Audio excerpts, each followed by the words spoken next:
आजचे प्रगटीकरण ह्या मालिकेमध्ये आपल्या सर्वांचं हार्दिक स्वागत आहे. बंधू आणि भगिनींनो, आपल्या सर्वांना शाबाताच्या शुभेच्छा. प्रियजन हो, आजचे प्रगटीकरण ह्या मालिकेमध्ये देवाने आपल्याला सातत्याने मदत केलेली आहे. देवाच्या आशीर्वादाने आणि तुमच्या सर्वांच्या सहयोगाने आपण इथपर्यंत पोहोचलेलो आहोत आणि इथून पुढे देखील देव, जिवंत देव परमेश्वर आपला पुढारी असणार आहे, तो आपला मार्गदर्शक असणार आहे, अशी माझी खात्री आहे आणि असा माझा विश्वास आहे. प्रियजन हो, आजचा जो संदेश आहे तो संदेश क्रमांक 22 आहे, ज्याचं शीर्षक आहे स्त्री आणि अजगर. बंधू आणि भगिनींनो, आतापर्यंत आणि विशेष करून पाठीमागच्या संदेशामध्ये आपण पाहिलं की देवाने अंत समय जो आहे, जो 1798 इसवी सनच्या नंतर सुरू झाला किंवा 1798 इसवी सन पासून सुरू झाला, त्या काळामध्ये देवाने ज्या भविष्यवाण्या मुद्रित केल्या होत्या, विशेष करून दानिएलचा 8वा अध्याय 9वा अध्याय, ज्याच्यामध्ये 2300 दिवसाची किंवा 2300 वर्षाची भविष्यवाणी आहे, ती भविष्यवाणी उघड केली, स्पष्ट केली. एवढंच नाही तर देवाने एक चळवळ सुरू केली आणि त्या चळवळीचं नाव आहे सेव्हन्थ डे ॲडव्हेंटिस्ट. आणि त्या सेव्हन्थ डे ॲडव्हेंटिस्ट मंडळीद्वारे पूर्ण जगाला देव शेवटच्या काळातील संदेश देणार आहे. पण आपण मागील संदेशामध्ये 2 साक्षीदार पाहिले, म्हणजे जुना करार आणि नवीन करार. त्या कराराद्वारे किंवा देवाच्या पवित्र वचनाद्वारे देवाने 22 ऑक्टोबर 1844 इसवी सन मध्ये जो न्यायनिवाडा सुरू केला, त्याच्याविषयी करण्याद्वारे देवाने लोकांना जागृत करण्याचा प्रयत्न केला. आणि आपण त्यावेळेस असं शिकलो की आपण 7व्या करण्यामध्ये आहोत. तर बंधू आणि भगिनींनो, या सर्व गोष्टी आपण शिकत असताना आपल्याला हे जाणून घेणं गरजेचं आहे की देव आपल्याला ह्यापुढे कसं मार्गदर्शन करत आहे. पण याच्या अगोदर आपण देवाकडे विनंती करूया की त्याने आपल्याला मार्गदर्शन करावं. आपण प्रार्थनेत जाऊ. सर्व समर्थ जिवंत परमेश्वर देवा, उपकार मानतो. प्रेमळ पित्या, तुझ्या इच्छानुसार, तुझ्या योजनेनुसार आम्ही या ठिकाणी जमलेलो आहोत. मागत आहोत परमेश्वरा की तू आम्हाला सहाय्य मदत कर. प्रेमळ पित्या, तुझं वचन जे अद्भुत आहे, तुझं वचन जे शक्तिशाली आहे, आयुष्य आणि अंतःकरण बदलणारं वचन जे आहे, ते वचन आम्ही आत्मसात करत असताना आम्हाला तो आशीर्वाद दे. आमच्या संगती तू राहा. आम्हाला ते वचन समजण्यासाठी तुझा पवित्र आत्मा पाठव. मागत आहोत परमेश्वरा की इथून पुढं ज्या गोष्टी आम्ही शिकत आहोत त्या गोष्टी तुझ्या मार्गदर्शनाखाली शिकाव्यात. पवित्र आत्मा आमच्यामध्ये यावा आणि त्यांना आम्हाला या सर्व गोष्टी शिकण्यासाठी, आत्मसात करण्यासाठी, समजण्यासाठी, त्यानुसार चालण्यासाठी इच्छाशक्ती पुरवावी म्हणून विनंती करत आहोत. सर्व गोष्टी आम्ही येशू ख्रिस्ताच्या नावात मागतो, म्हणून तो ऐक. आमेन. बंधू आणि भगिनींनो, प्रकटीकरण याचा अभ्यास करत असताना आपण आतापर्यंत 7 मंडळ्या, 7 शिक्के आणि 7 करणे याच्याविषयी शिकलो. पण बंधू आणि भगिनींनो, जर तुम्ही ह्या 7, 7 आणि 7 ह्या गोष्टींविषयी जर विचार केला तर शेवटी तुम्हाला हेच कळेल की आपण न्यायनिवाड्याच्या काळामध्ये आहोत आणि आपलं आयुष्य जे आहे ते पवित्र आयुष्य पाहिजे, येशू ख्रिस्तासारखं आपलं आयुष्य पाहिजे. जर आपण 7 मंडळांचा विचार केला तर आपण 7व्या मंडळीमध्ये, म्हणजे लौदिकीय मंडळीमध्ये, म्हणजे सेव्हन्थ डे ॲडव्हेंटिस्ट मंडळी जी खरी आहे तिच्यामध्ये आहोत. जर आपण 7 शिक्क्यांचा विचार केला तर आपण 6व्या शिक्क्यामध्ये आहोत. आणि ज्यावेळेस आपण 7 करण्यांचा विचार करतो त्यावेळेस 7वा करणा जो आहे, जो 22 ऑक्टोबर 1844 इसवी सनला सुरू झाला, त्या 7व्या करण्यामध्ये आहोत. पण मला जाता जाता तुम्हाला हे सांगायचं आहे, पण बंधू आणि भगिनींनो, मला तुम्हाला हा मुद्दा महत्वाचा जो सांगायचा आहे तो हा की देवाने शेवटच्या काळामध्ये जे सत्य पूर्ण जगाला दिलेलं आहे किंवा देऊ इच्छितो ते सत्य लौदिकिया मंडळीमध्ये आहे, ते सत्य शेवटच्या काळामधलं जे आहे ते सेव्हन्थ डे ऍडव्हेंटिस्ट मंडळीमध्ये आहे. आता याच्याविषयी आपण जास्त शिकणार आहोत. प्रगटीकरणाचा 12वा अध्याय आणि पहिलं वचन. देवाचं वचन म्हणतं, नंतर स्वर्गात एक मोठे चिन्ह दृष्टीस पडले, ते हे, एक स्त्री दिसली, ती सूर्यतेज पांघरलेली होती आणि तिच्या पायाखाली चंद्र व तिच्या मस्तकावर 12 ताऱ्यांचा मुकुट होता. आता टप्प्याटप्प्याने शिकूया. देवाचं वचन म्हणतं की योहानाने स्वर्गात एक मोठे चिन्ह पाहिले आणि त्या चिन्हामध्ये, त्या दृष्टांतामध्ये योहानाने एक स्त्री पाहिली. आता ही स्त्री कोण आहे? स्त्री देवाच्या वचनामध्ये कशाला दर्शवते? यशाया याचा 51वा अध्याय आणि 16 वचन.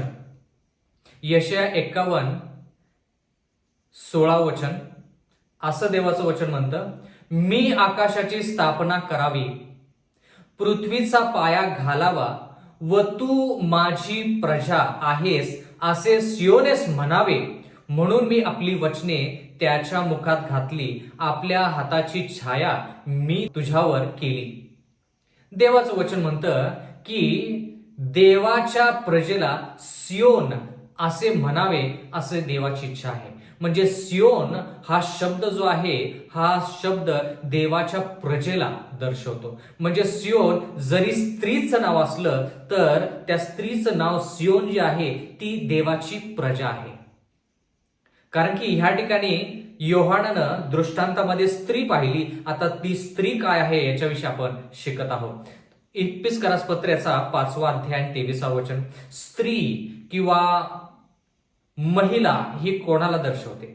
इपिस्करास पत्र्याचा 5वा अध्याय 23वा वचन. कारण जसा ख्रिस्त मंडळीचे मस्तक आहे तसा पती पत्नीचे मस्तक आहे. शिवाय ख्रिस्त हाच शरीराचा तारणारा आहे. आता ह्या ठिकाणी जर आपण सखोल विचार केला, अभ्यास केला, तर ह्या ठिकाणी आपल्याला असं कळेल की ख्रिस्त मंडळीचा मस्तक आहे आणि पती पत्नीचा मस्तक आहे. म्हणजे ख्रिस्ताची तुलना पतीशी केलेली आहे आणि देवाची मंडळी जी आहे तिची तुलना पत्नी किंवा स्त्रीशी केलेली आहे. म्हणून आपण असं म्हणू शकतो की जी स्त्री योहानाने पाहिली ती स्त्री म्हणजे देवाचे लोक किंवा देवाची प्रजा किंवा सियोन कन्या किंवा देवाचे लोक किंवा देवाची मंडळी. ती स्त्री जी आहे ती ख्रिस्ताची मंडळी किंवा देवाचे विश्वासू लोक. आता प्रगटीकरणाचा 12वा अध्याय आणि पहिलं वचन परत एकदा वाचूया. नंतर स्वर्गात एक मोठे चिन्ह दृष्टीस पडले, ते हे, एक स्त्री दिसली. आता स्त्री म्हणजे काय? देवाचे लोक किंवा देवाची मंडळी. म्हणजे योहानाला देवाची मंडळी दिसली. ती सूर्यतेज पांघरलेली होती. आता सूर्यतेज पांघरलेली म्हणजे काय? त्या मंडळीनं सूर्यतेज पांघरलेलं होतं म्हणजे काय? मलाकी याचा 4था अध्याय आणि 2रं वचन. आपण काय शिकत आहोत? त्या स्त्रीनं, त्या मंडळीनं सूर्यतेज पांघरलेलं होतं. देवाच्या लोकांनी सूर्यतेज पांघरलेलं होतं. आता सूर्यतेज पांघरलेलं होतं म्हणजे काय? मलाकी याचा 4था अध्याय आणि 2रं वचन. पण तुम्ही जे माझ्या नावाचे भय धरणारे, त्या तुमच्यावर न्यायत्वाचा सूर्य उदय पावेल. त्याच्या पंखाच्या ठाई आरोग्य असेल. तुम्ही गोठ्यातल्या वत्सांप्रमाणे बाहेर पडून बागडाल. आता न्यायत्वाचा सूर्य जो ह्या ठिकाणी नमूद केलेला आहे तो येशू ख्रिस्ताला दर्शवतो. तो सूर्य जो आहे तो येशू ख्रिस्ताला दर्शवतो. पण ह्या ठिकाणी लिहिले न्यायत्वाचा सूर्य. न्यायत्वाचा सूर्य म्हणजे येशू ख्रिस्त आपल्याला न्यायत्व देतो, पवित्रता देतो, पवित्रता देतो. म्हणून आपण असं म्हणू शकतो की ह्या स्त्रीनं सूर्य तेज पांघरलेलं आहे. म्हणजे न्यायत्वाचं पोशाख, न्यायत्वाचा पोशाख या स्त्रीने पांघरलेला आहे. किंवा आपण असं म्हणू शकतो पवित्रता जी येशू ख्रिस्ताची आहे ती पवित्रता येशू ख्रिस्ताने ह्या मंडळीला, ह्या लोकांना दिलेली आहे.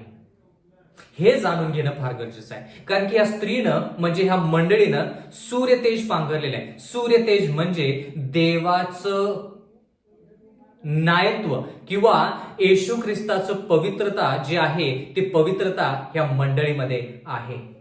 आता प्रगटीकरणाचा 12वा अध्याय पहिलं वचन परत एकदा वाचूया. नंतर स्वर्गात एक मोठे चिन्ह दृष्टीस पडले, ते हे, एक स्त्री दिसली, ती सूर्यतेज पांघरलेली होती आणि तिच्या पायाखाली चंद्र व तिच्या मस्तकावर 12 ताऱ्यांचा मुकुट होता. आता ह्या ठिकाणी पायाखाली चंद्र म्हणजे काय हे आपण थोडक्यात पाहूया. यशया याचा 28वा अध्याय आणि 16 वचन. ह्याच तो प्रभू परमेश्वर म्हणतो, पहा, सियोनेत पायाचा दगड बसवणारा मी आहे. आठवतं का बंधू आणि भगिनींनो, आपण असं म्हणालो की स्त्री म्हणजे सियोन. सियोन म्हणजे एका स्त्रीचं नाव आहे. ती सियोन जी आहे ती देवाची प्रजा आहे, देवाचे लोक आहेत. तर यशया 28:16 मध्ये लिहिलेलं आहे, ह्याच तो प्रभू परमेश्वर म्हणतो, पहा, सियोनेत पायाचा दगड बसवणारा मी आहे. म्हणजे देवाची प्रजा जी आहे ती एका आधारस्तंभावरती उभा असणार आहे. आणि तो पाया काय आहे? मी पाखरलेला दगड आहे. म्हणजे थोडक्यात सियोन कन्या म्हणजे देवाचे लोक किंवा देवाची मंडळी जी आहे किंवा स्त्री जी देवाची मंडळी आहे ती एका दगडावरती उभा आहे. म्हणजे दगड तिचा आधारस्तंभ आहे. ती पायाला योग्य अशी मजबूत व मौल्यवान कोनशिला आहे. विश्वास ठेवणाऱ्यांची त्रेधा उडणार नाही. म्हणजे देवाचं वचन म्हणतं की ह्या सियोन कन्येचा म्हणजे देवाच्या लोकांचा पाया, आधारस्तंभ काय आहे? एक कोनशिला किंवा एक दगड आहे. आता हा दगड कोण आहे ते आपण थोडक्यात पाहूया. इपिस्करास पत्रेचा 2रा अध्याय आणि 19वा वचन. इपिस्करास पत्रेचा 2रा अध्याय आणि 19वा वचन. तर ह्यावरून तुम्ही आतापासून परके व उपरे नाहीत, पण पवित्र जनाच्या बरोबरीचे नागरिक व देवाच्या घरचे आहात. म्हणजे ह्या ठिकाणी पाऊल लोकांना सांगत आहे की जो कोणी येशू ख्रिस्ताचा स्वीकार करेल, येशू ख्रिस्ताला वैयक्तिक तारणारा म्हणून स्वीकार करेल, तर तो व्यक्ती परका किंवा उपरी असा राहणार नाही, तर पवित्र लोक जे आहेत त्यांच्या बरोबर नागरिक आणि देवाच्या घरचा असा तो व्यक्ती होतो. एवढंच नाही तर देवाचं वचन म्हणतं इपिस्करास पत्रेचा 2रा अध्याय 20व्या वचनामध्ये, प्रेषित व संदेष्टे ह्या पायावर तुम्ही रचलेले आहात. देवाची मंडळी, देवाचे लोक कोणत्या आधारावरती रचले आहेत? देवाचं वचन म्हणतं प्रेषित व संदेष्टे ह्या पायावर तुम्ही रचलेले आहात. स्वतः ख्रिस्त येशू मुख्य कोनशिला आहे. म्हणजे जरा लक्ष द्या, ही स्त्री जी योहानाने प्रगटीकरण 12:1 मध्ये पाहिली, त्या दृष्टांतामध्ये स्त्री पाहिली, ते देवाचे लोक आहेत, देवाची मंडळी आहे. त्या देवाच्या लोकांनी सूर्यतेज पांघरलेलं आहे. म्हणजे येशू ख्रिस्ताचं पावित्र्य जे आहे ते त्यांच्यामध्ये आहे. एवढंच नाही तर त्यांचा आधारस्तंभ चंद्र आहे. म्हणजे थोडक्यात त्यांचा आधारस्तंभ ह्या ठिकाणी आपण असं पाहत आहोत की आधारस्तंभ संदेष्टे आणि प्रेषित म्हणजे देवाचं वचन म्हणजे येशू ख्रिस्त त्याचा आधारस्तंभ आहे. कारण की त्याचा पाया कोण आहे? दगड आहे. दगड कोनशिला कोण आहे? येशू ख्रिस्त आहे. त्यांचा पाया कोण आहे? देवाचं वचन आहे. म्हणजे ह्या मंडळीची स्थापना जी झाली ती देवाच्या वचनानुसार झालेली आहे. महत्वाचे मुद्दे आहेत, होता येईल तेवढ्या स्पष्ट भाषेमध्ये, मराठमोळे भाषेमध्ये सांगण्याचा प्रयत्न चाललेला आहे. तर ह्या ठिकाणी येशू ख्रिस्त कोनशिला आहे असं देवाचं वचन म्हणतं. आणखी थोडं आपण विचार करूया की कोनशिला येशू ख्रिस्त आहे. कोनशिला म्हणजे काय आणि येशू ख्रिस्त म्हणजे कोण? योहानाचा 1 अध्याय 1 वचन. योहानाचा 1 अध्याय 1 वचन. देवाचं वचन म्हणतं प्रारंभी शब्द होता, शब्द देवासह होता आणि शब्द देव होता. आता प्रारंभी शब्द होता म्हणजे काय? वचन. प्रेषित आणि संदेष्टे ह्या मंडळीचे काय आहेत? पाया आहेत. आता प्रेषित आणि संदेष्टे म्हणजे काय? त्यांनी लिहिलेल्या गोष्टी. प्रेषित नवा करार संदेश ते जुना करार आणि नवा करार हा ह्या मंडळीचा पाया आहे. आणि देवाचं वचन म्हणतं की प्रारंभी शब्द होता, शब्द देवासह होता आणि शब्द देव होता. म्हणजे देवाचं वचन हे देव होता. योहानाचा पहिला अध्याय 14 वचन, शब्द देही झाला. तोच शब्द जो देव होता तो देही झाला. म्हणजे आपल्याला कळतं ह्याच्यावरून की बंधू आणि भगिनींनो, जो देव आहे तो देही झाला, जो शब्द आहे तो देही झाला. कोण देही झाला? कोण? देव जो पिता, देव जो पुत्र, की देव जो पवित्र आत्मा देही झाला, म्हणजे मनुष्याच्या रूपामध्ये आला. येशू ख्रिस्त, देव जो येशू ख्रिस्त आहे तो मनुष्याच्या रूपामध्ये आला, देही झाला. म्हणजे तुमच्यासारखा, माझ्यासारखा मानव झाला. म्हणजे जरा लक्ष द्या बंधू आणि भगिनींनो, आपण असा विचार करत आहोत की ह्या स्त्रीचा पाया, ह्या मंडळीचा पाया जो चंद्र आहे, तो चंद्र म्हणजे येशू ख्रिस्त, म्हणजे देवाचं वचन. म्हणजे देवाचं वचन. आठवतं का? येशू ख्रिस्त एकदा पेत्राला म्हणाला की मी मंडळी स्थापित करेन आणि ती मंडळी खडकावरती स्थापन करेन. आणि तो खडक जर तुम्ही पाहिला तर तो खडक किंवा दगड किंवा पाषाण येशू ख्रिस्त आहे. देवाने कोणत्याही मंडळीची स्थापना लोकांवरती केली नाही. एकच खरी मंडळी आहे आणि त्या मंडळीचा पाया जो आहे तो येशू ख्रिस्त आहे आणि मनुष्य नाही. जर कोणी तुम्हाला म्हणालं की ह्या मंडळीचा पाया हा व्यक्ती आहे, तो व्यक्ती आहे, तर ती मंडळी खरी नाही. कारण की देवाचं वचन म्हणतं की योहानाने दृष्टांतामध्ये पाहिलं की एक स्त्री आहे, तिच्यामध्ये देवाचं पावित्र्य आहे आणि ती देवाच्या वचनावरती स्थापित झालेली. म्हणजे देवाचं वचन म्हणजे येशू ख्रिस्त मंडळीचा पाया किंवा आधार पाहिजे. प्रगटीकरणाचा 12वा अध्याय 1 वचन परत एकदा आपण पुढे शिकूया. नंतर स्वर्गात एक मोठे चिन्ह दृष्टीस पडले, ते हे, एक स्त्री म्हणजे देवाचे लोक, ती सूर्य तेज पांघरलेली होती. म्हणजे देवाच्या लोकांनी पावित्र्य मिळवलेलं होतं. देवाच्या इच्छानुसार येशू ख्रिस्ताने त्यांना पावित्र्य दिलं होतं. आणि तिच्या पायाखाली चंद्र म्हणजे त्या मंडळीचा आधारस्तंभ, त्या मंडळीची स्थापना देवाच्या वचनानुसार होती. आणि बंधू आणि भगिनींनो, पुढे जाण्या अगोदर मला तुम्हाला हे सांगू द्या, सूर्य आणि चंद्र यांचा जर विचार केला तर सूर्य म्हणजे देवाच्या वचनामध्ये येशू ख्रिस्ताला दर्शवतं, असं आपण मलाकी 4:2 मध्ये शिकलो. तर जर आपण चंद्राचा म्हणजे शब्दशः सूर्य आणि चंद्र जे आकाशामध्ये असतात त्यांचा विचार करूया. सूर्य हा दिवसाच्या वेळेस प्रकाश देतो आणि चंद्र हा रात्रीच्या वेळेस थोडासा प्रकाश देतो. पण तुम्ही जर विज्ञानाचा विचार केला तर तुम्हाला देखील हे कळेल आणि माहित देखील असेल की सूर्य जो आहे तो त्याचा प्रकाश जो आहे तो चंद्राला देतो. चंद्राला स्वतःचा प्रकाश नसतो. चंद्राचा प्रकाश जो आहे तो प्रकाश चंद्र सूर्यापासून घेतो. मग आध्यात्मिकरित्या जर ह्या गोष्टीचा आपण विचार करायचा तर कसा करायचा? सूर्य जर येशू ख्रिस्ताला दर्शवतो म्हणजे सूर्य म्हणजे येशू ख्रिस्त नाही. सूर्य जो आहे तो येशू ख्रिस्त नाही. सूर्य फक्त येशू ख्रिस्ताला दर्शवतो मलाकी 4:2 प्रमाणे. पण चंद्र जो आहे तो देवाचं वचन म्हणजे काय? प्रेषित संदेश ते ज्या ज्या लोकांनी देवाचे वचन लिहिलेलं आहे, 66 पुस्तकं पवित्र शास्त्र जे लोकांनी लिहिलेलं आहे, तो प्रकाश जो त्यांना मिळाला तो त्यांचा स्वतःचा प्रकाश नाही. तो प्रकाश कोणाचा आहे? येशू ख्रिस्ताचा आहे. म्हणजे जरा लक्ष द्या, देवाचं वचन चंद्रासारखं आहे. देवाचं वचन जे चंद्रासारखं आहे ते चंद्राचा भाग जो आहे तो चंद्र जो आहे तो सूर्यापासून प्रकाश घेतो. म्हणजे देवाचं वचन जे आहे ते देवाचं वचन येशू ख्रिस्तापासून आहे. म्हणजे चंद्राकडे पाहिल्यानंतर जसं आपल्याला कळतं की हा प्रकाश सूर्याकडून आलेला आहे, तसं देवाच्या वचनाकडे पाहिल्यानंतर आपल्याला कळतं की देवाच्या वचनामध्ये जो प्रकाश आहे तो येशू ख्रिस्तापासून आहे. म्हणजे सूर्य, येशू ख्रिस्त आणि चंद्र देवाचं वचन दर्शवतात. बंधू आणि भगिनींनो, महत्वाचं वचन आहे म्हणून आपण थोडंसं खोलामध्ये शिकत आहोत. प्रगटीकरणाचा 12वा अध्याय 1 वचन.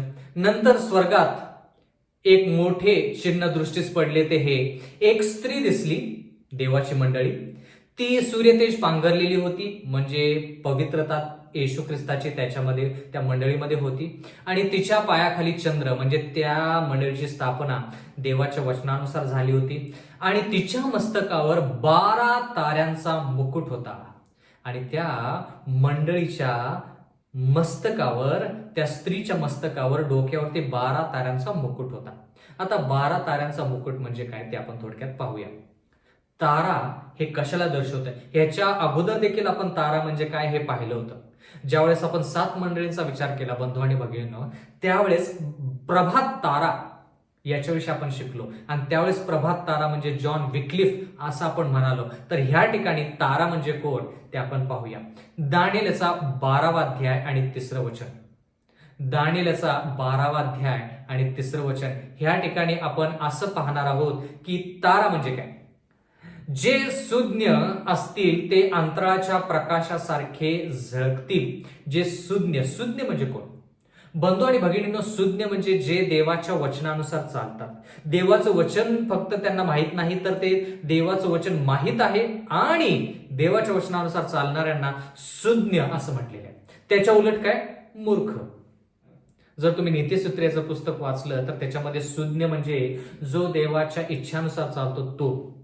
तर देवाचं वचन म्हणतं दानिएल 12:3 मध्ये, जे सुज्ञ असतील ते अंतराच्या प्रकाशासारखे झळकतील. पुष्कळ लोकांना नीतिमत्तेकडे वळवणारे लोक युगानुयुग ताऱ्यांप्रमाणे चमकतील. काय लिहिलं या ठिकाणी? पुष्कळ लोकांनी नीतिमत्तेकडे वळवणारे, पुष्कळ लोकांना, ज्या लोकांना, काही लोक किंवा पुष्कळ लोक नीतिमत्वता म्हणजे पावित्र्याकडे नेतात, त्या लोकांना ताऱ्यांप्रमाणे चमकतील असं म्हटलेलं आहे. म्हणजे त्यांना तारे थोडक्यात म्हटलेले आहे. म्हणजे ताऱ्यांची तुलना त्या लोकांबरोबर केलेली आहे. म्हणजे ते लोक ताऱ्यांप्रमाणे आहेत. म्हणजे जरा लक्ष द्या बंधू आणि भगिनींनो, ह्या मंडळीमध्ये 12 तारे आहेत. म्हणजे 12 प्रेषित जे आहेत ते ह्या ताऱ्यांना दर्शवतात. म्हणजे ज्या प्रेषितांनी लोकांना अंधारातून प्रकाशाकडे आणले, जिवंत देवाकडे वाटचाल करण्यासाठी मदत केली, पवित्रता ह्याच्याकडे त्यांना आणले, त्या लोकांना तारे म्हणण्यात आलेले आहे. पण ह्या ठिकाणी 12 ताऱ्यांचा उल्लेख आहे. म्हणजे 12 प्रेषित जे आहेत हे ते 12 प्रेषित आहेत. आता प्रगटीकरणाचा 12वा अध्याय आणि 2रं वचन. आतापर्यंत आपण एकच वचन शिकलो पण महत्वाचं आहे. प्रगटीकरणाचा 12वा अध्याय 2रं वचन. ती गरोदर होती. ती स्त्री कशी होती? गरोदर होती आणि वेना देऊन प्रसूतीच्या कष्टांनी ओरडत होती. म्हणजे जरा लक्ष द्या, देवाचं वचन म्हणतं ती मंडळी जी आहे ती मंडळी गरोदर होती. म्हणजे काय? आणि वेना देऊन प्रसूतीच्या कष्टांनी ओरडत होती. आता देवाचं वचन आपण ह्याच्यामध्ये पुढे पाहूया म्हणजे आपल्याला जास्त कळेल की गरोदर होती आणि प्रसूतीची ज्या वेदना असतात त्या वेदनाने ती कष्टाने ओरडत होती. म्हणजे ती मंडळी ओरडत होती. म्हणजे काय? प्रगटीकरणाचा 12वा अध्याय 3रं वचन. स्वर्गात दुसरे एक चिन्ह दृष्टीस पडले, ते हे पहा, एक मोठा अग्निवर्ण अजगर दिसला. त्याला 7 डोकी व 10 शिंगे होती आणि त्याच्या डोक्यावर 7 मुकुट होते. आता जरा लक्ष द्या बंधू आणि भगिनींनो, देवाचं वचन म्हणतं की स्वर्गात दुसरे एक चिन्ह योहानाने पाहिले. पहिलं चिन्ह पाहिलं, पहिला दृष्टांत पाहिला. पहिल्या चिन्हामध्ये त्याला स्त्री दिसली. त्या स्त्रीनं सूर्यतेज पांघरलेलं होतं. तिच्या पायाखाली चंद्र होता. तिच्या मस्तकावर 12 ताऱ्यांचा मुकुट होता. मग दुसरं चिन्ह पाहिलं. आता दुसऱ्या चिन्हामध्ये त्यानं काय पाहिलं योहानाने? एक अग्निवर्ण अजगर. अग्निवर्ण अजगर त्याला दिसला. आणि आपण असं पाहत आहोत की ही जी स्त्री आहे, ही जी मंडळी आहे, ही मंडळी गरोदर आहे. म्हणजे ह्या मंडळीमधून एक लेकरू जन्माला येणार होतं. कारण की स्त्री म्हणजे मंडळी आणि ही स्त्री गरोदर होती. म्हणजे ह्या मंडळीतून एक लेकरू जन्माला येणार होतं. म्हणजे ह्या मंडळीमध्ये एक लेकरू जन्म घेणार होतं. आणि देवाचं वचन म्हणतं प्रगटीकरण 12:3 मध्ये, स्वर्गात दुसरे एक चिन्ह दृष्टीस पडले, ते हे पहा, एक मोठा अग्निवर्ण अजगर दिसला. त्याला 7 डोकी 10 शिंगे होती आणि त्याच्या डोक्यावर 7 मुकुट होते. आता हा अग्निवर्ण अजगर कोण आहे याच्याविषयी आपण थोडक्यात पाहूया. आता त्याला 10 शिंगे होती, त्याच्या डोक्यावर 7 मुकुट होते. ह्या सर्व गोष्टी महत्वाच्या आहेत, पण विशेष करून आज आपण अग्निवर्ण अजगर कोण आहे हे पाहणार आहोत. प्रगटीकरणाचा 12वा अध्याय आणि 9वं वचन. प्रगटीकरणाचा 12वा अध्याय 9वं वचन. ह्या ठिकाणी देवाचं वचन म्हणतं, मग तो मोठा अजगर खाली टाकण्यात आला, म्हणजे सर्व जगाला ठकवणारा जो दियाबल व सैतान म्हटलेला. आता हा अग्निवर्ण अजगर जो आहे त्याला वेगवेगळी नावं देण्यात आलेली आहे. परत एकदा आपण वाचूया की अग्निवर्ण अजगर कोण आहे. प्रगटीकरण 12:9. मग तो मोठा अजगर खाली टाकण्यात आला, म्हणजे सर्व जगाला ठकवणारा. मुद्दा नंबर 1, सर्व जगाला ठकवणारा जो दियाबल आणि तो जुनाट साप. सैतानाला काय म्हटलेलं आहे? जुनाट साप खाली पृथ्वीवर टाकण्यात आला. देवाचं वचन म्हणतं अजगर जो आहे तो सैतान आहे. त्याला दियाबल असं नाव म्हटलेलं आहे, त्याला जुनाट साप असं नाव देण्यात आलेलं आहे. तर हा अजगर जो आहे तो अजगर योहानाने पाहिला. आता प्रगटीकरणाचा 12वा अध्याय आणि 4थं वचन. या ठिकाणी देवाचं वचन म्हणतं, त्याच्या शेपटाने आकाशातील ताऱ्यांपैकी 1/3 तारे ओढून काढून ते पृथ्वीवर पाडले. कोणाच्या शेपटाने? अजगराच्या शेपटाने. अजगर कोण आहे? सैतान आहे. तर सैतानाच्या शेपटाने आकाशातील ताऱ्यांपैकी 1/3 तारे ओढून काढून ते पृथ्वीवर पाडले. आता जरा लक्ष द्या, तारे म्हणजे काय आपण शिकलो. तारे म्हणजे जो व्यक्ती लोकांना प्रकाशाकडे आणतो, सत्याकडे आणतो, त्याला तारा म्हटलेले आहे. पण तारा म्हणजे मार्गदर्शक. थोडक्यात तारा म्हणजे संदेश वाहणारा, तारा म्हणजे पुढारी असं आपण म्हणू शकतो. तर सैतानाने स्वर्गामध्ये, देवाचं वचन म्हणतं की स्वर्गामध्ये त्यानं काय केलं? 1/3 तारे काढून पृथ्वीवरती पाडले. म्हणजे जरा लक्ष द्या बंधू आणि भगिनींनो, आपण एका महत्वाच्या संदेशाकडे जात आहोत. महत्वाच्या संदेशाकडे जात आहोत. म्हणजे सैतानाने देवाबरोबर आकाशामध्ये म्हणजे स्वर्गामध्ये लढाई केली आणि त्या ठिकाणी 1/3 तारे म्हणजे स्वर्गदूत जे आहेत ते सैतानाच्या बाजूला झाले आणि 2/3 जे स्वर्गदूत होते ते देवाच्या बाजूला झाले आणि त्या ठिकाणी लढाई झाली. ह्याच्याविषयी आपण पुढे शिकूया. ती स्त्री, प्रगटीकरण 12वा अध्याय 4थं वचन, त्याच्या शेपटाने आकाशातील ताऱ्यांपैकी 1/3 तारे ओढून काढून ते पृथ्वीवर पाडले. ती स्त्री प्रसूत होईल तेव्हा तिचे मूल खाऊन टाकावे म्हणून तो अजगर त्या प्रसवणाऱ्या स्त्री पुढे उभा राहिला होता. आता जरा लक्ष द्या, अजगर म्हणजे सैतान, स्त्री म्हणजे देवाचे लोक.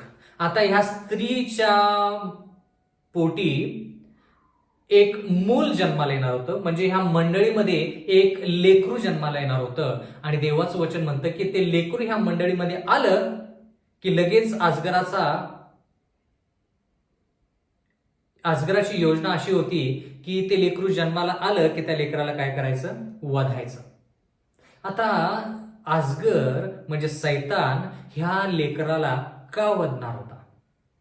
का वधणार होता? देवाचं वचन म्हणतं की ती स्त्री प्रसूत होईल तेव्हा तिचे मूल खाऊन टाकावे म्हणून तो अजगर त्या प्रसवणाऱ्या स्त्री पुढे उभा राहिला होता.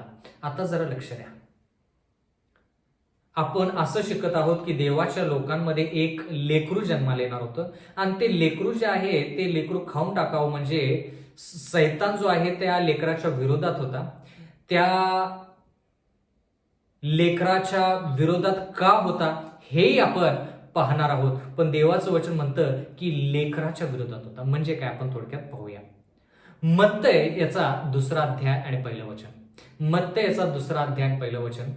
हेरोद राजाच्या काळात यहुद्यातील बेथलेमात येशूच्या जन्मानंतर पहा, पूर्वेकडून मागी लोक यरुशलेमेस येऊन विचारपूस करू लागले की येशू ख्रिस्त ज्यावेळेस जन्माला आला कुठे, हेरोद राजाच्या काळामध्ये बेथलेम ह्या गावामध्ये ज्यावेळेस येशू ख्रिस्त जन्माला आला त्यावेळेस पूर्वीकडून काही ज्ञानी लोक, मागी लोक यरुशलेमेकडे तो तारा पाहत आले आणि त्यांनी विचारपूस केली. कुठे? बेथलेम शहरामध्ये. काय विचारपूस केली? मत्तेचा 2 अध्याय 2 वचन. यहुदांचा राजा जन्मास आला तो कोठे आहे? कारण आम्ही पूर्व दिशेस त्याचा तारा पाहून त्याला नमन करण्यास आलो आहोत. आता जरा लक्ष द्या, हे लोक जे आहेत हे ज्ञानी लोक आहेत, हे मागी लोक जे आहेत ते येशू ख्रिस्ताच्या जन्माविषयी ते वाट पाहत होते आणि म्हणून ते म्हणत आहेत की यहुदांचा राजा जन्मास आला तो कोठे आहे? कारण आम्ही पूर्व दिशेस त्याचा तारा पाहून त्याला नमन करण्यास आलो आहोत. म्हणजे हे लोक भविष्यवाणी शिकत होते की येशू ख्रिस्त कधी जन्माला येणार आहे, तो कुठे जन्माला येणार आहे. आणि मग ते ह्या ताऱ्यांचा अभ्यास देखील करायचे आणि मग त्यांना कळालं की एक तारा त्यांना मार्गदर्शन करत आहे आणि तो तारा मार्गदर्शन करत करत त्यांना बेथलेम शहरामध्ये किंवा हेरोद राजाच्या यहुदातील प्रांतामध्ये घेऊन येतो आणि त्या ठिकाणी ते लोक विचारपूस करतात, यहुद्यांचा राजा जो येशू ख्रिस्त आहे तो जन्माला कोठे आलेला आहे. पण जर तुम्ही ह्या गोष्टींचा अभ्यास केला तर तुम्हाला कळेल की यहुदामधले जे लोक होते, हेरोद राजाच्या काळामध्ये यहुदातले जे लोक होते त्यांना ह्या गोष्टी माहित नव्हता की येशू ख्रिस्त कुठे जन्माला येणार आहे. मग जरा लक्ष द्या, हे लोक विचारपूस करत करत करत करत राजापर्यंत पोहोचतात, हेरोद राजापर्यंत पोहोचतात आणि हेरोद राजाला म्हणतात की यहुदांचा राजा जो येशू ख्रिस्त आहे, जो जन्माला येणार होता तो कोठे आहे? मग हेरोद राजाने विचार केला. हेरोद राजा म्हणाला की मी ह्या ठिकाणी राजा असताना आणखी कोण राजा जन्माला आलेला आहे? ह्या गोष्टी ऐकल्यानंतर, म्हणजे थोडक्यात आणखीन एक राजा जन्माला आलेला आहे हे ऐकल्यानंतर हेरोद राजा क्रोधित झाला. हेरोद राजा म्हणाला की मी या ठिकाणी राजा असताना यहुदांचा राजा कोण आहे जो बेथलेहममध्ये जन्माला आलेला आहे? आपण काय शिकत आहोत? ह्या मंडळीमधून एक लेकरू जन्माला येणार होतं. स्त्री जी आहे ती प्रसूतीच्या वेदनाने ओरडत होती. म्हणजे ह्या मंडळीमध्ये एक लेकरू जन्माला येणार होतं आणि ते लेकरू जन्माला आलं रे आलं. सैतान काय करणार होता? त्या लेकराचा वध करणार होता. ती गोष्ट काय आहे ते आपण शिकत आहोत. म्हणजे भूतकाळामध्ये थोडक्यात आपण जात आहोत. प्रगटीकरणातून आपण भूतकाळामध्ये जात आहोत. ह्या ठिकाणी ज्यावेळेस ह्या मागी लोकांनी विचारपूस केली हेरोद राजाला आणि विचारलं की यहुदांचा राजा जो जन्माला आलेला आहे तो कोण आहे, हे ऐकून हेरोद राजाला थोडं अस्थिरता जाणवली. तो म्हणाला की माझ्या राज्याला बहुतेक कोणीतरी धोका देण्याचा किंवा माझ्या राज्य जे आहे ते हिरावून घेण्याचा कोणीतरी प्रयत्न करत आहे. मी ह्या लेकराला, जो यहुदांचा राजा आहे, जो जन्माला आलेला आहे, त्याच्या विरुद्ध मी लढाई करेन आणि त्याला नष्ट करेन, असं हेरोद राजानं निश्चय केला. कारण की का? तो राजा आहे. तो म्हणाले की माझ्याशिवाय कोणी राज्य करू शकत नाही, मी राजा आहे. मत्तेचा 2 अध्याय आणि 12 वचन. मग हेरोदाकडे परत जाऊ नका अशी स्वप्नात सूचना मिळाल्यामुळे ते दुसऱ्या मार्गाने आपल्या देशास निघून गेले. मग ते मागी लोक जे आहेत त्यांनी विचारपूस करत करत करत त्यांनी येशू ख्रिस्ताचा शोध केला. येशू ख्रिस्ताचा जन्म गायच्या गोठ्यामध्ये झाला होता आणि येशू ख्रिस्ताला त्यांनी नमन केलं, भेट बक्षिस दिली आणि त्यांना स्वप्नामध्ये देवानं सांगितलं की येशू ख्रिस्ताचा पत्ता आता तुम्हाला सापडलेला आहे, तर तो पत्ता तुम्ही हेरोद राजाला जाऊन सांगू नका. म्हणून देवाचं वचन म्हणतं की त्यांना स्वप्नात मार्गदर्शन करण्यात आलं आणि ते दुसऱ्या मार्गाने त्यांच्या देशाकडे परतले. पुढे काय झालं? मत्तेचा 2 अध्याय आणि 16 वचन. तेव्हा मागी लोकांनी आपल्याला फसवले हे पाहून हेरोद अतिशय संतापला आणि जी वेळ त्याने मागी लोकांपासून नीट विचारून घेतली होती तिच्याप्रमाणे त्याने बेथलेमात व आसपासच्या सर्व प्रदेशात जी 2 वर्षांची व त्याहून कमी वयाची बालके होती त्या सर्वांना त्याने माणसे पाठवून त्यांच्याकडून जीवे मारले किंवा मारवले. आता जरा लक्ष द्या. जवळपास ज्यावेळेस हेरोद राजाने त्याला मागी लोकांना सांगितलं की जो येशू ख्रिस्त आहे त्याच्याविषयी मला येऊन सांगा, त्या काळापासून जवळपास 2 वर्ष लोटले, पण मागी लोक त्याच्याकडे परत आले नाहीत. येशू ख्रिस्त कुठे जन्माला आहे ते सांगण्याकरिता ते मागी लोक हेरोद राजाकडे परत आले नाहीत, ते दुसऱ्या मार्गाने त्यांच्या देशाकडे परतले. हे पाहून हेरोद राजा फार संतापला. त्याला कळून चुकलं की ह्या लोकांनी त्याला फसवलेलं आहे. म्हणून त्यानं हिशोब केला की कधी मी ह्या मागी लोकांना सांगितलं होतं की ह्या येशू ख्रिस्ताच्या जन्माविषयी मला येऊन सांगा. जवळपास 2 वर्षापूर्वी. मग हेरोद राजा म्हणाला की 2 वर्षापर्यंत जी लेकरं आहेत, 2 वर्षाने त्याच्या खालची जी लेकरं आहेत, बालके आहेत, त्या सर्व बालकांना जीवे मारा असा त्यानं हुकूम सोडला. आणि लोकांनी जाऊन म्हणजे त्याच्या सैन्यानं जाऊन 2 वर्षाखालील जे लेकरं आहेत त्या सर्वांचा नाश केला, त्या सर्वांना वधलं. म्हणजे काय? अजगर म्हणजे सैतान ह्या मंडळीतून जे लेकरू जन्माला येणार होतं ते जे लेकरू जन्माला आलं रे आलं, सैतान काय करणार होता? त्याला जीवे मारणार होता. म्हणजे काय? हेरोद राजाद्वारे हा सैतान त्या लेकराच्या समोर, त्या मंडळीच्या समोर त्या लेकराला जीवे मारणार होता. पण तसं झालं नाही हे आपल्याला चांगलं माहित आहे. येशू ख्रिस्त वधला गेला नाही, तर येशू ख्रिस्ताचा बचाव झाला. म्हणजे प्रगटीकरणामध्ये ज्या गोष्टी आपण शिकत आहोत त्या गोष्टी कशा घडल्या ह्याच्याविषयी आपण पाहत आहोत. आता प्रगटीकरण याचा 12वा अध्याय 5वं वचन, सर्व राष्ट्रांवर लोखंडी दंडाने राज्य करेल असा पुत्र म्हणजे पुसंतान ती प्रसवली. म्हणजे लेकरू जे जन्माला आलं ते पुत्र म्हणजे एक मुलगा जन्माला आला. कोणाच्या पोटी? त्या स्त्रीच्या पोटी. स्त्रीच्या पोटी म्हणजे काय? त्या मंडळीमध्ये मुलगा जन्माला आला. आणि तो मुलगा कोण? येशू ख्रिस्त. ते तिचे मूल देवाकडे व त्याच्या राजसनाकडे वर नेण्यात आले. म्हणजे जरा लक्ष द्या, देवाचं वचन म्हणतं की थोडक्यात येशू ख्रिस्ताचा बचाव करण्यात आला आणि येशू ख्रिस्ताने त्याची सेवा केली. मग येशू ख्रिस्त ह्या भूतलावरती प्राण देता झाला. मग तो 3ऱ्या दिवशी परत उठला आणि त्याच्यानंतर तो स्वर्गरोहण झाला, म्हणजे स्वर्गात घेतला गेला. म्हणजे येशू ख्रिस्तानं पूर्ण जगासाठी जे कार्य ह्या भूतलावरती होतं ते पूर्ण केलं आणि मगच तो मरण पावला, 3ऱ्या दिवशी उठला, पुनरुत्थान पावला आणि मग स्वर्गरोहण झाला. म्हणजे स्वर्गामध्ये तो सध्या मध्यस्थी करत आहे. याच्याविषयी आपण शिकलो. 31 इसवी सन पासून तो मध्यस्थी करत आहे. 22 ऑक्टोबर 1844 इसवी सन पर्यंत त्यानं मध्यस्थी केली पवित्र स्थानामध्ये आणि त्याच्यानंतर येशू ख्रिस्त 22 ऑक्टोबर 1844 इसवी सन मध्ये परम पवित्र स्थानामध्ये गेला, ज्या ठिकाणी तो मध्यस्थी आणि न्यायनिवाडा दोन्ही करत आहे. म्हणजे तो स्वर्गात घेतला गेला.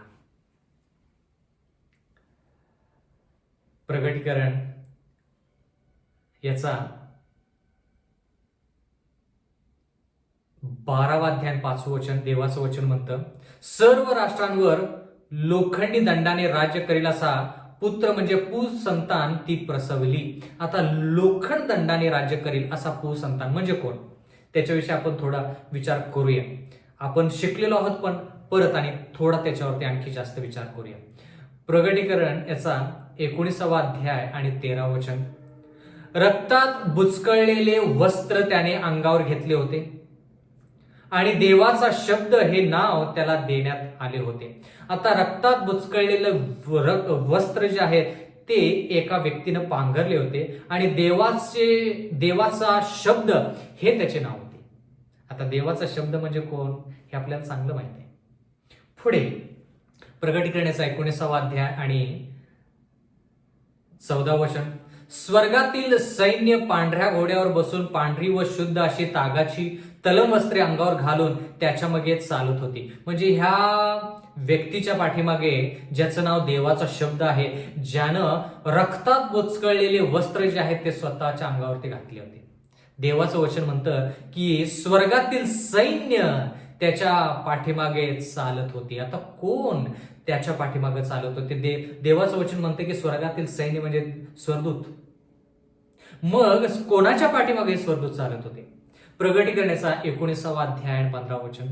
त्याने राष्ट्रांना मारावे म्हणून त्याच्या तोंडातून तीक्ष्ण धारेची तलवार निघते. आता ह्या व्यक्तीच्या तोंडातून तीक्ष्ण तलवार निघते म्हणजे काय? तो त्यांच्यावर लोखंडी दंडाने अधिकार गाजवील आणि सर्व समर्थ देव ह्याच्या तीव्र क्रोधरूपी द्राक्षरसाचे कुंड तो तुडवतो. म्हणजे थोडक्यात बंधू आणि भगिनींनो, देवाचं वचन म्हणतं की येशू ख्रिस्त ज्याचं नाव शब्द आहे तो ह्या ठिकाणी पुसंतान असं म्हटलेलं आहे. म्हणजे देवाचा पुत्र ह्या मंडळीमध्ये त्याने जन्म घेतला. महत्वाची वचनं आहेत म्हणून त्या गोष्टी आपण काय करत आहोत? शिकत आहोत. बंधू आणि भगिनींनो, देवाच्या वचनामध्ये आपण असं पाहत आहोत की सैतानाने देवाच्या लोकांवरती पहिल्यापासून शेवटपर्यंत कसा प्रहार केलेला आहे.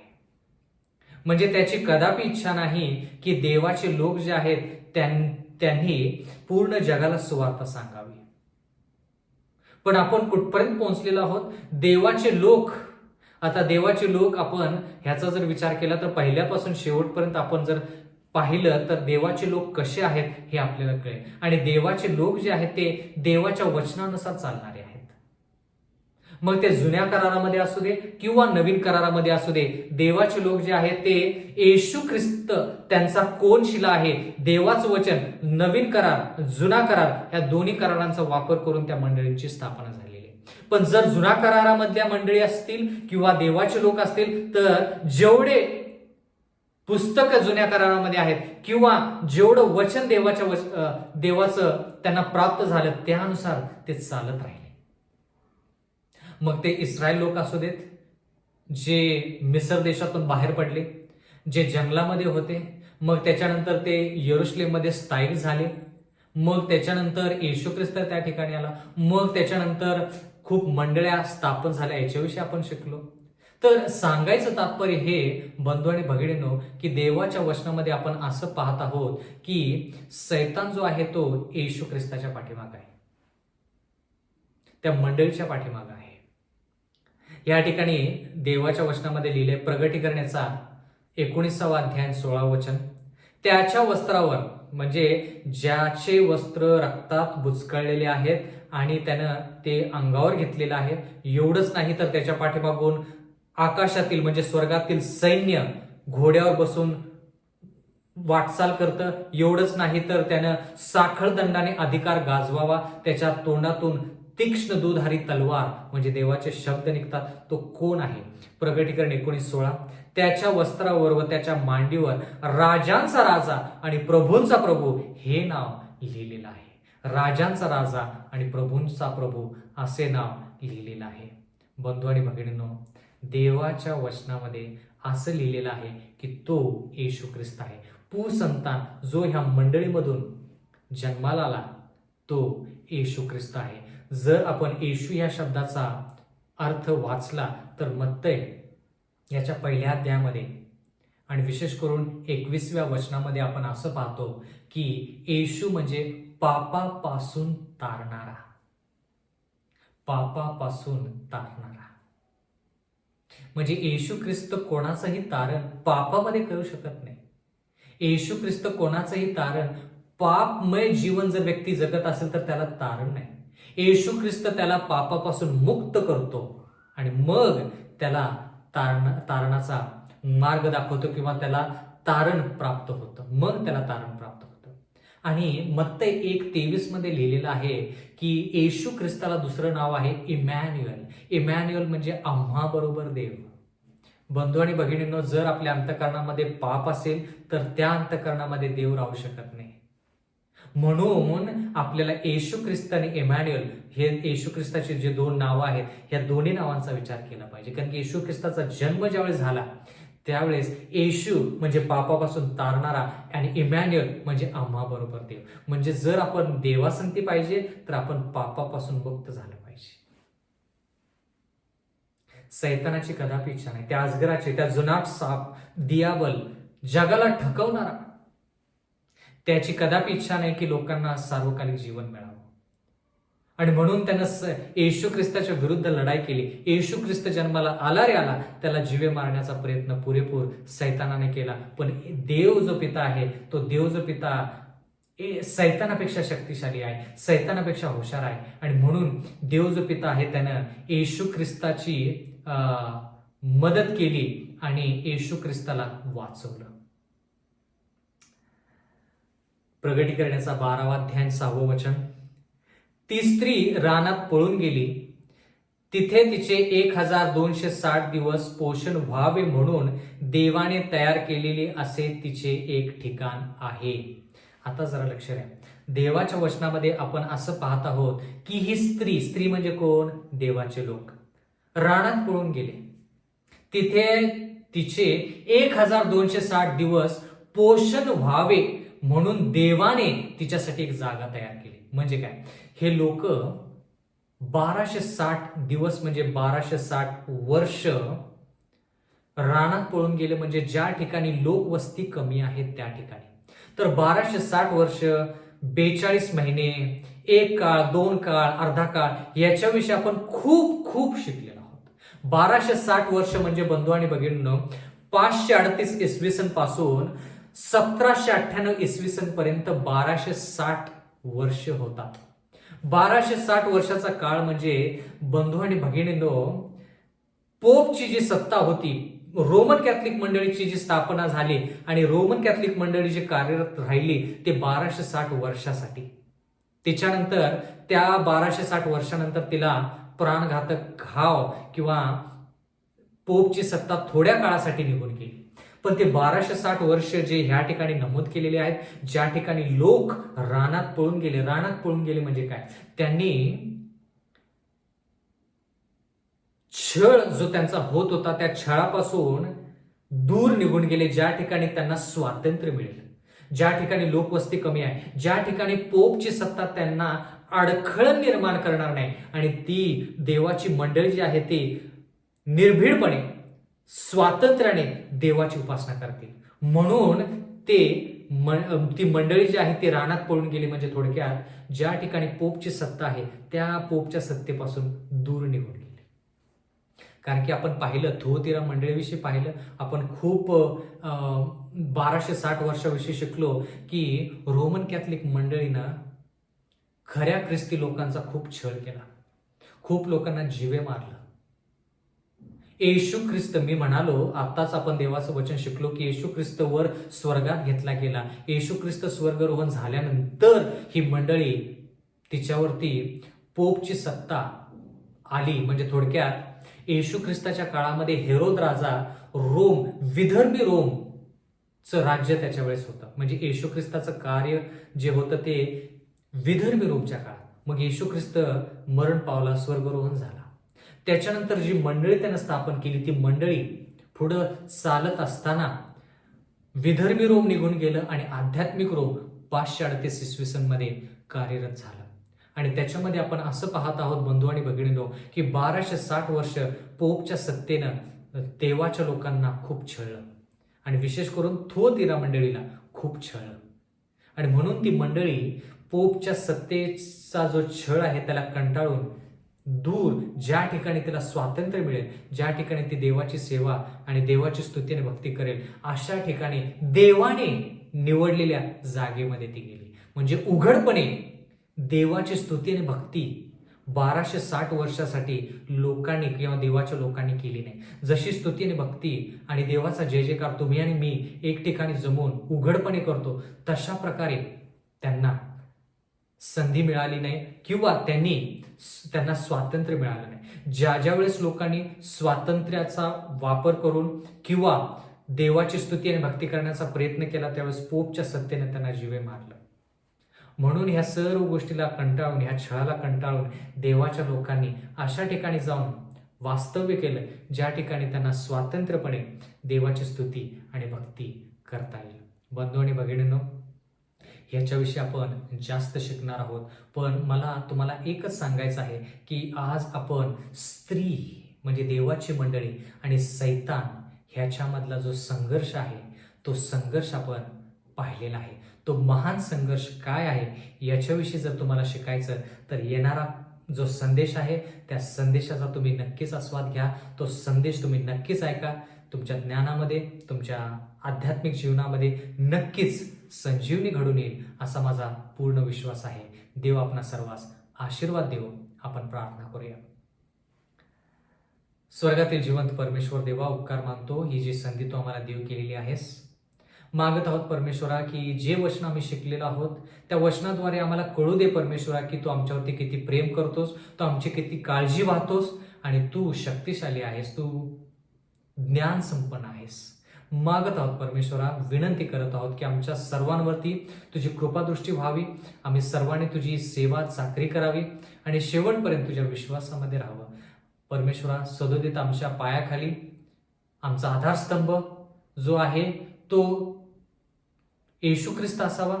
आमचा आधारस्तंभ तुझं वचन असावं म्हणून कळकळीची नागराची विनंती करत आहोत. आम्हाला तू पावित्र्य दे, नीतिमत्वतेने आम्हाला तू पांघरून घाल. परमेश्वरा, आम्हाला तू सहाय्य मदत कर, तारण प्राप्त करण्यासाठी आम्हाला मदत कर, कारण की या सर्व विनंत्या येशू ख्रिस्ताच्या प्रेम गोड नावात मागतो म्हणून तो आहे.